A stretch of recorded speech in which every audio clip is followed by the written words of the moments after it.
नमस्कार नमस्कार. तिसरी टेस्ट मॅच संपलेली आहे बॉर्डर गावस्कर ट्रॉफीची. एक जोशी नाहीयेत, दुसरे जोशी आहेत आणि असं म्हणता म्हणता दुसरे जोशी आलेले आहेत. ओव्हर टू यू दुसरे जोशी. नमस्कार नमस्कार नमस्कार.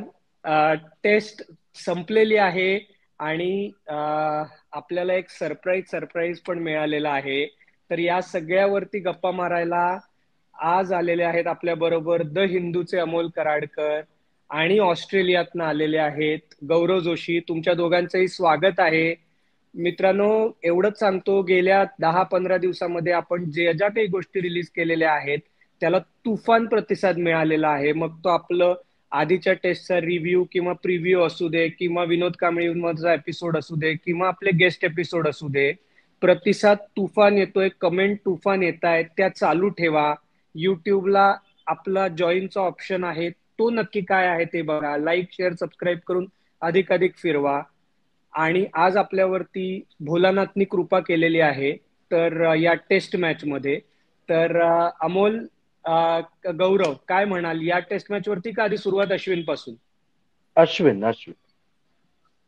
बोला मग मावळत्या अश्विन. मावळत्या सूर्याला नमस्कार असं करून सुरुवात जास्त बरं पडेल. पण अर्थात तो सर्वात मोठा ट्रेंडिंग टॉपिक आणि सर्वात मोठी घटना आहे. रविचंद्रन अश्विन, जे जसप्रीत बुमराच्या बाबतीत आपण 2022 आणि 2023च्या मध्ये म्हणत होतो ना, की तुमची किंमत, खरी किंमत तुम्ही नसल्यानंतर समजते, तसं आता येणाऱ्या 12 महिन्यात लगेच नाही जाणवणार ते.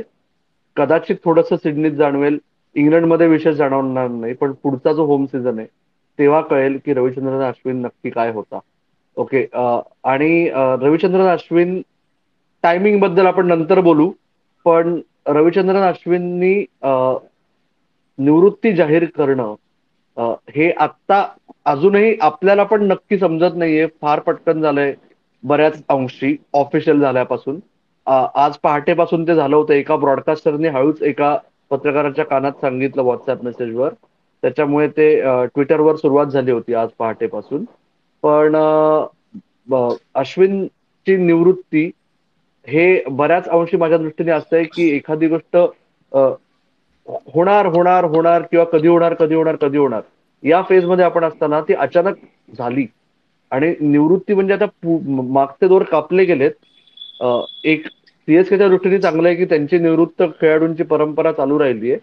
पण भारतीय क्रिकेटला, विशेषतः भारतीय कसोटी संघाला जो फटका बसणार आहे, त्याच्यासाठी भारतीय क्रिकेट संघ तयार आहे का याच्या पुढच्या फेजसाठी, माझी आता खात्री नाहीये. पण अश्विनच्या बाबतीत गॅब, तुझी पहिल्यांदा काय आठवण आहे रे अश्विनची? अश्विन यार काय म्हणजे ह्या स्टोरी मी ऐकलेली आहे की त्याच्या बाजूला आज रोहित शर्मा बसलेला.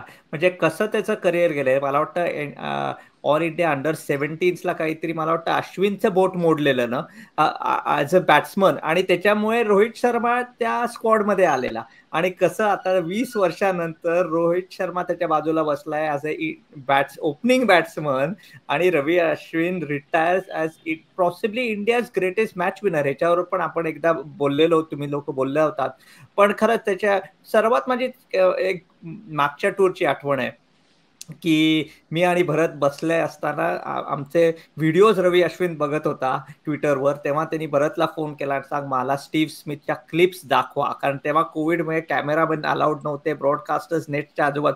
कारण मला त्याच्या क्लिप्स पाठवा, कारण माझा क्लिप मला बघायचंय की त्याच्या ट्रिगर मुवमेंट्स कशा आहेत, कारण मला त्याला ऑस्ट्रेलियामध्ये आउट काढणं हे मला प्रूव्ह करायचंय.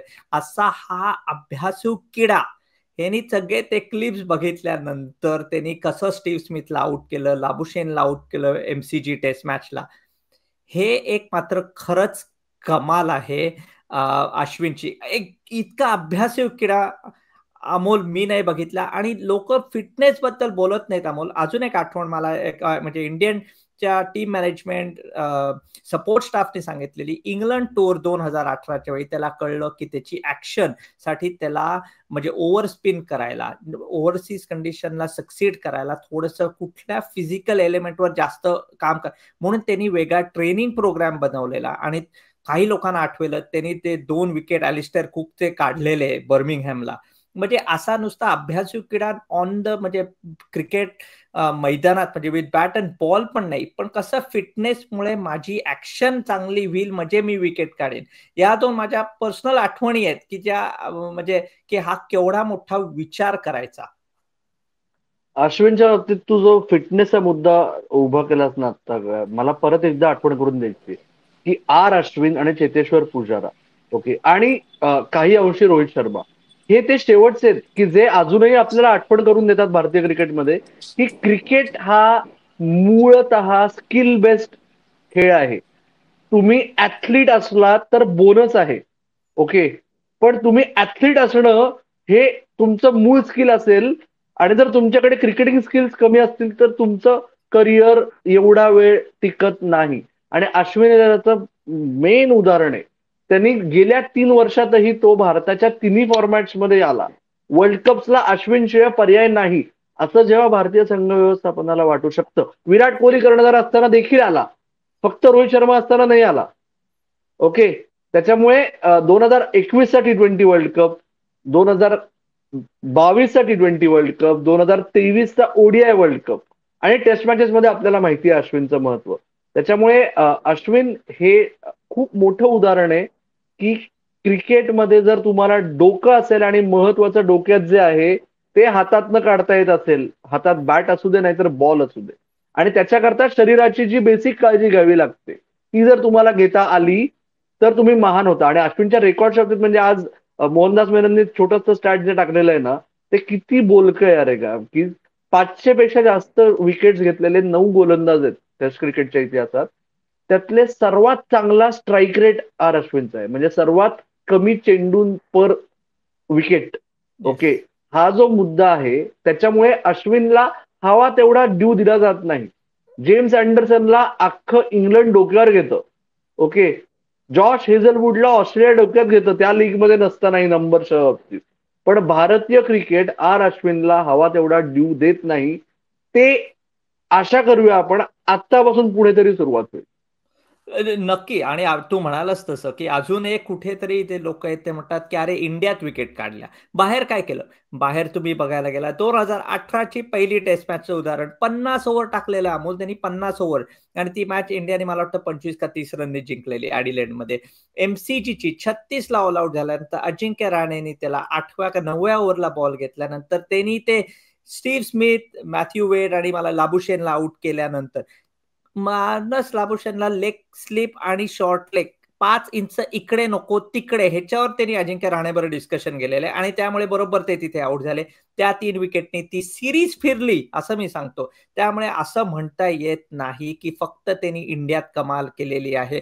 हे क्रिटिसिझम राहतच कुठेतरी अमोल. आता पण जो रूटला लोक म्हणतात ऑस्ट्रेलियात नाही सेंचुरी केली, हा खरंच महान नाही, असे क्रिटिसिझम सगळीकडे असतं. पण तू म्हणालास तसं आता हा चॅप्टर संपल्यामुळे आपण खरंच आता मागे जेव्हा बघतो तेव्हा आपल्याला लक्षात येतं की किती महान क्रिकेटर, म्हणजे बॉलिंग तर विसर आणि बॅटिंग बद्दलच, पण तू हा फिटनेसचा मात्र टॉपिक काढलास, खरंच किती महत्वाचं आहे ना. ह्या सिरीज कडे पण बघतोय ट्रॅव्हिस हेड काय फिट, आणि हे म्हणजे फिट म्हणजे तसा नॅचरल क्रिकेटर आहे आणि कसे रन बनवतोय. पण अश्विनला खरंच सगळ्यांनी म्हणजे क्रिटिसिझम बाजूला करा आणि अप्रिशिएट करा. आणि याच्यात ऍड करा म्हणजे 500+ टेस्ट विकेट्स आणि रन्स. एक वेळ अशी होती की भारतात खेळताना अश्विन 6 नंबरला बॅटिंग करत होता, ओके. हे कॉन्ट्रीब्युशन किती मोठं आहे. म्हणजे मला मला चांगलं आठवतं की थोडं वन्स अपॉन अ टाइम वाली गोष्ट आहे, पण अश्विनची जी पहिली टेस्ट सिरीज होती ना 2011-12 वेस्ट इंडिज, जिथे त्या टेस्ट सिरीज मध्ये तो, आणि हा योगायोग बघा, योगायोग नाही म्हणजे ही अचीवमेंट आहे. अश्विन पहिली टेस्ट सिरीज भारतासाठी खेळला 2011 साली, ज्या टेस्ट सिरीज मध्ये तेंडुलकरचं 100वा शतक 6 बॉल्सनी हुकलं होतं वानखेडे स्टेडियम, ओके. त्या टेस्ट सिरीज मध्ये if I am not mistaken अश्विनने 100 केले होते. बरोबर. त्या सिरीज मध्ये Ashwin player of the series होता. आणि तो जी शेवटची फुल सिरीज, शेवटची नाही म्हणजे न्यूझीलंडच्या अगेन्स्ट शेवट अख्खी खेळला नाही तो, त्याच्यामुळे बांगलादेशची पण सिरीज तो प्लेअर ऑफ द मॅच होता, जी भारत शेवट, त्याच्या करिअरमध्ये भारत जेवढ्या टेस्ट सिरीज जिंकला त्यातली पहिली आणि शेवटची सिरीज तो प्लेअर ऑफ द सिरीज होता. आणि ओके. आणि हे याच्यात अमोल तर म्हणतोच तसं की लोक सगळं म्हणतात अरे काय म्हणजे बॉल स्पिनिंग होतो कोणी विकेट काढेल, पण मग बाकीचे बॉलर का नाही काढत? शेवटी असं आहे ना, पाटा विकेट होतो, पण पाटा विकेटवर एकच माणूस नाही 300 केला तर त्याला कौतुक केलं पाहिजे. तसंच अश्विनचं पण कौतुक केलं पाहिजे. तो म्हणतोच तसं म्हणजे ग्रेटेस्ट मॅच विनर आहे का नाही, मॅन ऑफ द सिरीज जेवढा रवी अश्विनच्या तशा कोणाच्याच नाहीये. हे आपल्याला म्हणजे बोल. आणि 6 टेस्ट 100 भारताच्या किती स्पेशलिस्ट बॅटर्सच्या आहेत. ओके. किंवा जे आपण ग्रेटेस्ट ऑफ ग्रेटेस्ट ऑलराऊंडर्स म्हणतो, त्यांच्या किती जणांच्या 400 विकेट्स आणि 6 टेस्ट 100 आहेत. नंबर ऑफ रन्स नाही फक्त, की तो सेट झाल्यानंतर तो 100 करतो. आणि 100 रन करणं हे किती अवघड असतं हे T20 बघणाऱ्या पिढीला नाही समजणार. त्याच्याकरता लाल बॉल फॉलो करावा लागतो, लाल बॉल खेळावा लागतो, आणि मग समजतं की लाल बॉलवर बॅटिंग करताना कुठल्याही लेवलला 100 रन करणं हे किती वेगळं प्रकरण असतं. नक्कीच, नक्कीच. आणि खरंच म्हणजे आणि जसं आज रोहित शर्मा म्हणाला, की ही नवीन पिढी आहे. तू म्हणतोस तसं नवीन पिढी आणि आजूबाजूला आता तो म्हणाला नक्की आम्ही ड्रेसिंग रूममध्ये मला मिस होणार आहे. कारण म्हणजे हे सगळे प्री IPL हिरोज आहेत. कारण ते तू म्हणतोस तसं डोमेस्टिक क्रिकेट म्हणजे रणजी ट्रॉफी बघून मला रणजी ट्रॉफी खेळायचंय. मला इंडियाकडनं टेस्ट खेळायचंय. मला टेस्ट इंडियात नाही पण बाहेर जाऊन जिंकायचं. हे इन्स्पायरिंग स्टोरीज बघून त्यांना म्हणजे ते खेळायला लागले क्रिकेट. आणि त्याच्यातले आता आजूबाजूचे प्लेयर्स कमी होणार असं रोहित पण म्हणाला, की उद्या पुजारा आता ड्रेसिंग रूम मध्ये, रहाणे नाहीये आणि आता अश्विन नसणार आहे आणि रोहित अजून आहे, विराट ऑफकोर्स आहे अजूनच. पण हे नवीन फेज सुरू होणार आहे. पण त्या जुन्या लोकांना तू म्हणतोस तसं नवीन पिढीला मे बी हे कळणार नाही. पण हे डोमेस्टिक खरंच टॉयलर्स ऍटलिस्ट स्टार्ट ऑफ करिअर मध्ये तरी नक्कीच होते. आणि अश्विनच्या बाबतीत विशेषतः आता आदित्य जोशींना जावं लागलेलं दिसतंय. पण ते मुंबई क्रिकेटवाले जे आहेत ना विशेष, की बघा आमच्या रहाणेवर किती अन्याय झाला, आमच्या रोहितवर किती अन्याय झाला, किती वर्ष तो परफॉर्म करत होता, संघाबरोबर होता, पण संधी नाही मिळाली. अश्विनचंही तसंच आहे मित्रांनो. मी पहिल्यांदा अश्विनला भारतीय संघाबरोबर 2010 साली पाहिलं. श्रीलंकेत तो ट्राय सिरीज साठी आला होता. ओके. तेव्हापासून त्याला जोपर्यंत तो नीट चान्सेस मिळायला लागले, रेग्युलर झाला, तो असा काहीतरी त्याला पहिल्या अश्विनचा एक मित्र आहे चांगला, जो आपला पण चांगला मित्र होता, नाव मी घेणार नाही. त्या 2010च्या सिरीजला तो नंतर अश्विनचा मॅनेजर झाला काही दिवस. त्या 2010च्या सिरीजला अश्विन सांगायचा त्यालाच नाही, फक्त त्याच्या थ्रू आम्हाला सुद्धा, की अरे मला खेळायला चान्स मिळत नाहीये, माझे एवढे कपडे दिले जात नाहीये, 10 लॉन्ड्री पीसेस अलाउड असतात, तुमचे पण जर पाठवायचे असतील तर द्या माझ्याकडे. ओके. तर त्याच्यामुळे त्यालाही तेवढेच कष्ट करावे लागले जे तू म्हणलास तसं. असं नाही की त्याला सगळं अगदी इझिली मिळालं वगैरे. ओके. ते परफॉर्म करत राहणं, ते स्वतःला नोटीस करणं, बरं 17व्या वर्षानंतर बॅटर टू बॉलर स्विच करून आधी बॉलर म्हणून एक्सेल करणं आणि नंतर बॅटिंग रिइन्व्हेंट करणं, किंवा माझ्यात ते अजूनही आहे हे करून दाखवणं, हे फार विचित्र रसायन आहे ते अश्विन म्हणजे. युट्यूबर अश्विन. आणि जसं रोहित म्हणला तसं की पुढचा लवकरच तो तुमच्या साईडला असेल असं रोहित म्हणला. बरोबर. ओके. तर त्या बाबतीत तुला काय वाटतंय, म्हणजे की अश्विन द अॅनलिस्ट जास्त भावेल लोकांना का काय? म्हणजे कारण अश्विन अत्यंत विचित्र आहे ना, म्हणजे खूप फनी येतो मैदानाबाहेर, त्याची जी विट आपण म्हणतो ती खूप आहे. तसे काही तुझी एखादी आठवण आठवते का तुला? ते तशी पण तू म्हणतोस तसं म्हणजे पहिले पत्रकारांचा माझं interaction India Australia test match कुठेतरी दिल्लीत होती मला वाटतं, आणि त्याने एका पत्रकाराने विचारलेलं की तू इथे बॉलिंग कशी वेगळी, कारण चेन्नईला चांगली टाकलीस, दिल्ली पिचवर कसं? तर त्याने असं एक सनसनाट उत्तर दिलं. तुम्हाला माहिती पाहिजे ना, दिल्ली चेन्नईला रेड सॉइल असते, इथे ब्लॅक सॉइल होते. एवढंच उत्तर दिलं. तो पत्रकार म्हणाला म्हणजे काय? मग तो म्हणाला अरे माहिती पाहिजे ना तुम्हाला की रेड सॉइलवर बॉल जास्त बाउन्स होतो, माझी बॉलिंग वेगळी आहे, ब्लॅक सॉइलवर कमी होतो, यू शुड. आणि म्हणजे तसं असं म्हणजे रिस्पेक्ट.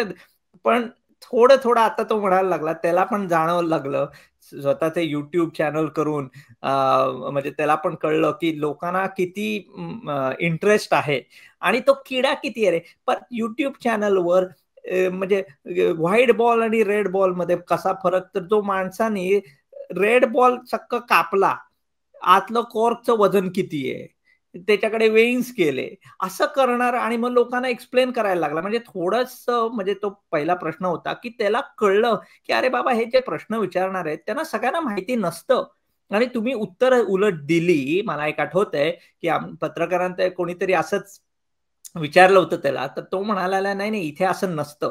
आणि हे गेले 2-3 वर्षापूर्वी. पूर्वीच्या अश्विननी तसं बिलकुल केलं नसतं. त्यांनी नुसतं बघितलं असतं हो हो हो. पण आता त्याला मे बी तू म्हणतोस फनी आहे, पण त्याला पुढची नजर पण होती की जर त्या साईडला जायचं असेल तर कसं जायचं.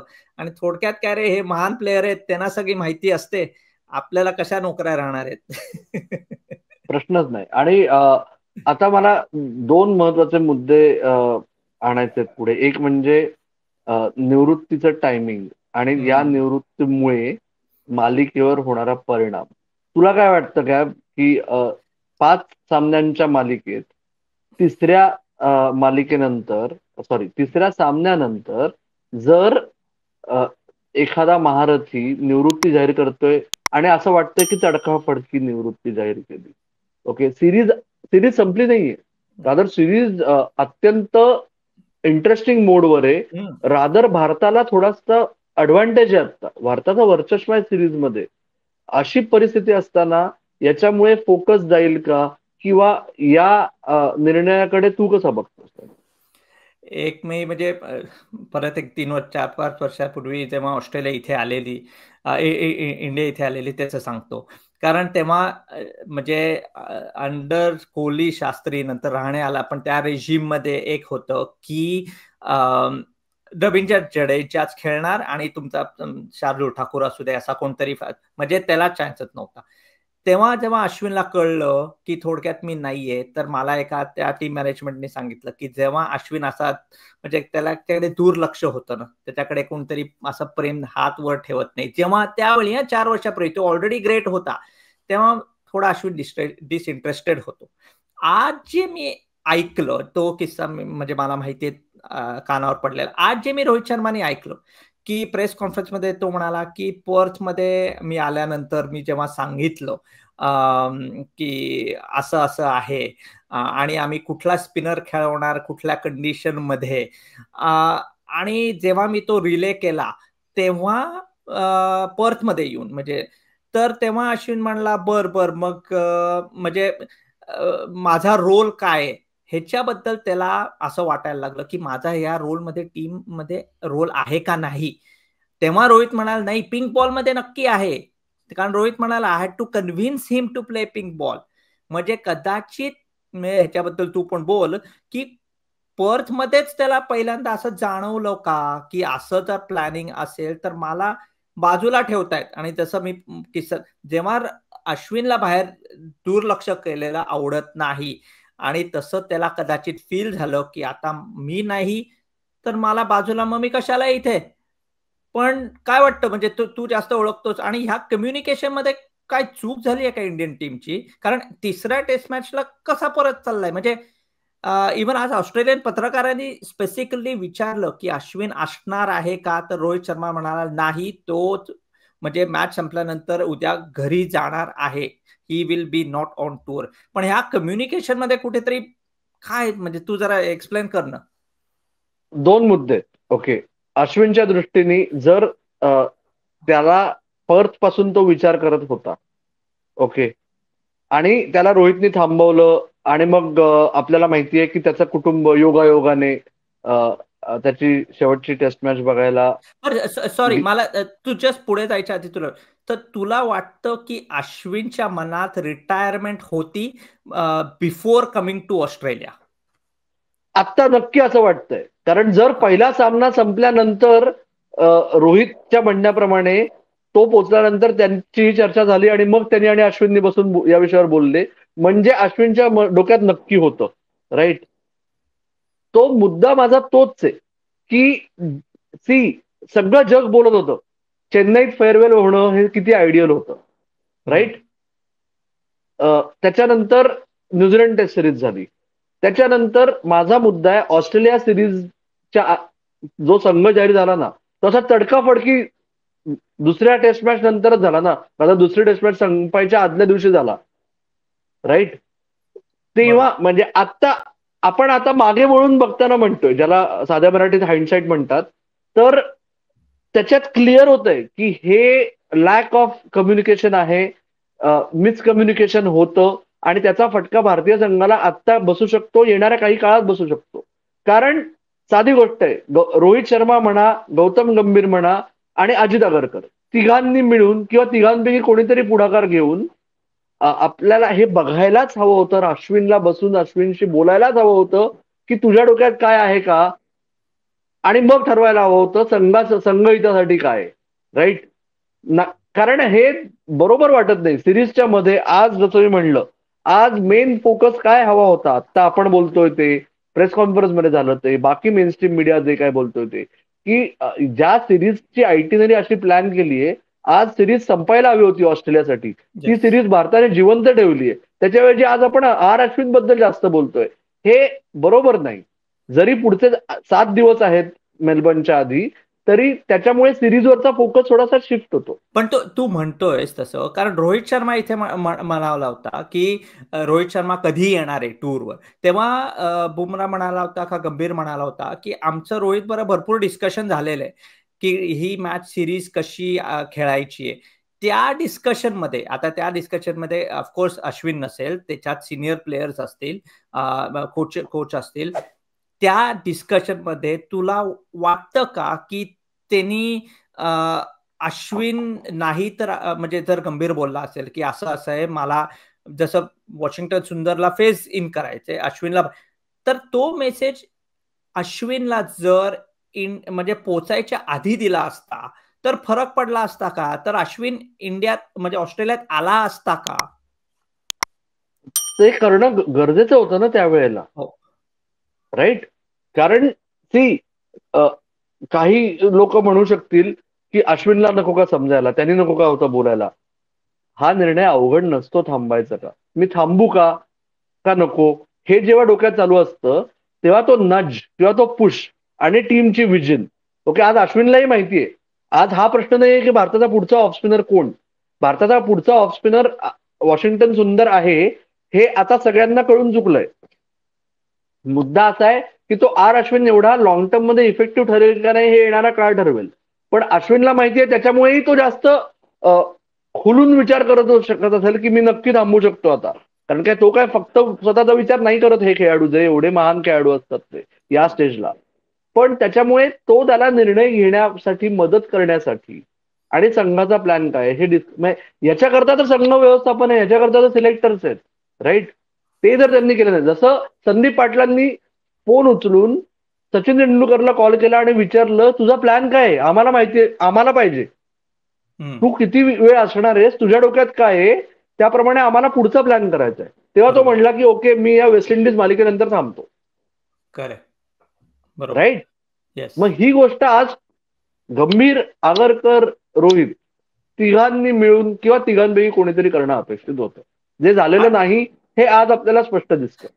आणि क्लिअरली जसं रोहित म्हणाला की I had to convince him keeping ball, म्हणजे त्यांच्या प्लॅन मध्ये एकच होतं की रोहित सारखा म्हणत आलेला आहे की म्हणजे आमच्या प्रत्येक कंडिशन प्रमाणे आम्ही एका बॉलरला खेळणार, की त्यांचं फिक्स्ड होतं थोडक्यात कीपिंग बॉलला अश्विन, आणि त्याच्यानंतर नाही. म्हणजे आज तो रिटायरमेंट घेतोय हेच मला एक कळतंय की ह्याच्या पुढे अश्विनला कळलेलं आहे की ह्याच्या पुढे नाही, तू ह्या टेस्ट सिरीज मध्ये बहुतेक एकच मॅच खेळणार होतास, आणि हे कम्युनिकेशन त्याला पर्थ मध्ये आल्यानंतर केलेलं आहे. तो खेळला आणि एक आहे की अश्विनची शेवटची टेस्ट मॅच म्हणजे ॲडिलेडची मानली जाईल, तर खरंच त्यांनी चांगली बॉलिंग केली आहे.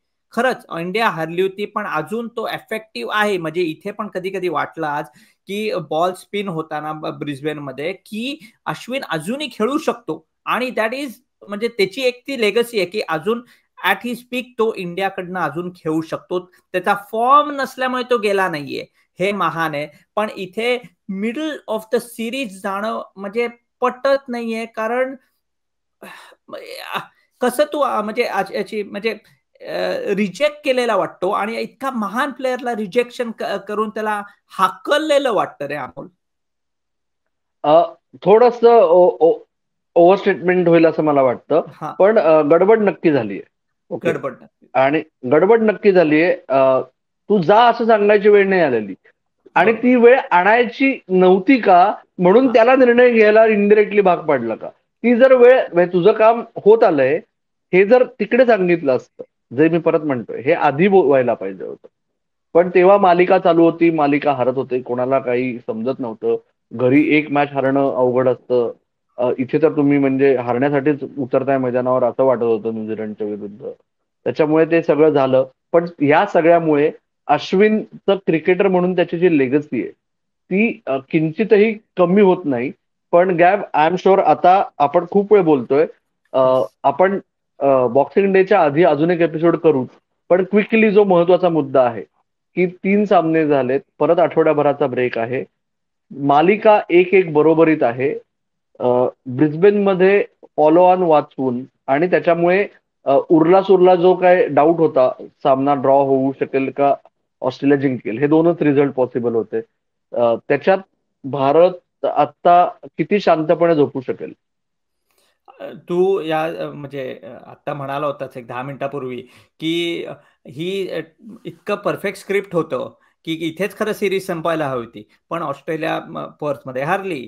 पिंक बॉलला जिथे भरते इथे 2-3 बॅट्समन पण इंडियन म्हणाले आम्हाला पिंक बॉल दिसतच नाही, खेळता येत नाही. त्याच्यात म्हणजे एवढे अवघड परत त्या परिस्थितीत ठीक आहे इंडिया हारली आणि आता ड्रॉ 1-1 आणि मग मेलबर्न आणि सिडनीमध्ये जाणं हे एकदम म्हणजे काय म्हणतात की एकदम इंडियाला बेनिफिट आहे. म्हणजे कालचं ते सेलिब्रेशन आपण बघितलं, कारण इथल्या ऑस्ट्रेलियन पत्रकारांनी तेव्हा विचारलं की किंवा नेथन लायन म्हणाला की जरा ओव्हर सेलिब्रेशन होतं, तेव्हा रोहित म्हणाला हो, कारण आम्ही मागे होतोय टेस्ट मॅचला.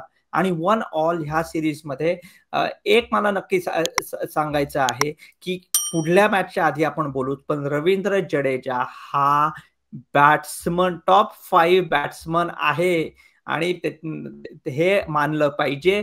आणि दुसरी गोष्ट आकाशदीप म्हणजे खरंच इम्प्रेसिव्ह खेळलं. कसं कधी कधी लक तुमच्याकडे असतं, कधी नसतं. म्हणजे ते फॉल्स शॉट्स म्हणून ते क्रिक इन्फो किंवा काही काय करतात की ऍक्च्युली आकाशदीपला जेवढे फॉल्स शॉट्स होते तेवढेच बुमराला, पण बुमराला विकेट पडल्या. सो ते एक त्याचं कौतुक केलं पाहिजे आणि ऑफकोर्स त्या दोघांच्या पार्टनरशिप पडणं. पण शेवटचं मी बोलतो आणि मग तुझ्याकडे येतो की खरंच हा सायकोलॉजिकली इंडिया ही सिरीज अजून अलाइव्ह आहे ह्याच्यावर नक्कीच खुश आहे.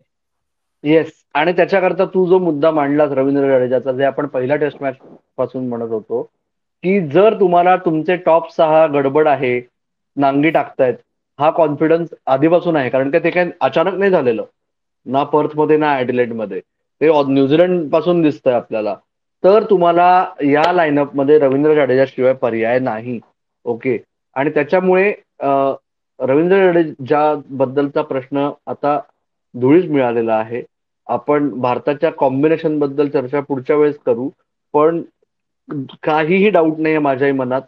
तुझा आणि माझा अंदाज सपशेल फोल ठरला पर्थमध्ये. आत्ता अ, परत आपल्या दोघांच्याही मनातल्या फॅनच्या आशा परत पल्लवित झाल्या आहेत की भारत खरंच हॅट्रिक करू शकतो की काय. ओके.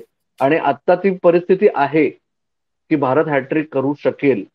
जर एक इनिंग्स म्हणजे उरल्या 2 मॅचमध्ये पहिली इनिंग्स जर चमत्कार घडला बॅटिंगची, तर येस. भारत तो इतिहास परत घडवू शकेल.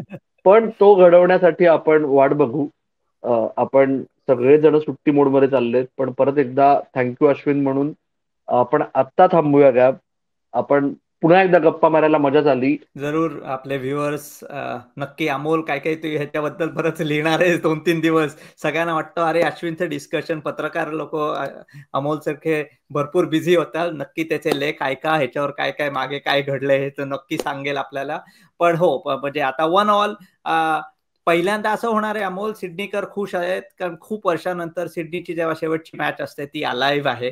कारण जरी ऑस्ट्रेलिया जिंकली तर आणि इंडिया जर सिडनीत जिंकली तर बॉर्डर गावस्कर ट्रॉफी परत इंडियात येईल. त्यामुळे ह्या बाबतीत मात्र ऑस्ट्रेलियातले बरेच सिडनीकर मात्र नक्की खुश असणार आहेत. आणि आपण मेलबर्नच्या आधी भरपूर चर्चा करू. एक जोशीने तुला म्हणजे आज बास झालाय, परत दुसरे जोशी पण आपल्या बरं असतीलच चर्चा करायला. येस. तर मित्र हो, तुमचा अश्विन बद्दलची आठवण, तुमचा त्याची विशेष खेळी, विशेष इनिंग्स किंवा विशेष स्पेल तुमच्या दृष्टीने हे आम्हाला कमेंट्समध्ये नक्की सांगा. ओके. आणि स्पोर्ट्स कट्टाला सगळ्या प्लॅटफॉर्म्सवर फॉलो करा. तो आदित्य जोशीच्या बिहाफवर परत एकदा सांगतोय, तो मेंबरशिप ऑप्शन जो आहे तो एक्सप्लोर करा. लाईक करा, शेअर करा, सबस्क्राईब तर कराच. तुर्तास एक जोशी आणि कराडकर तुमची रजा घेत आहेत. तुम्ही मात्र ऐकत राहा, बघत राहा आणि आमची वाट पाहत राहा. धन्यवाद.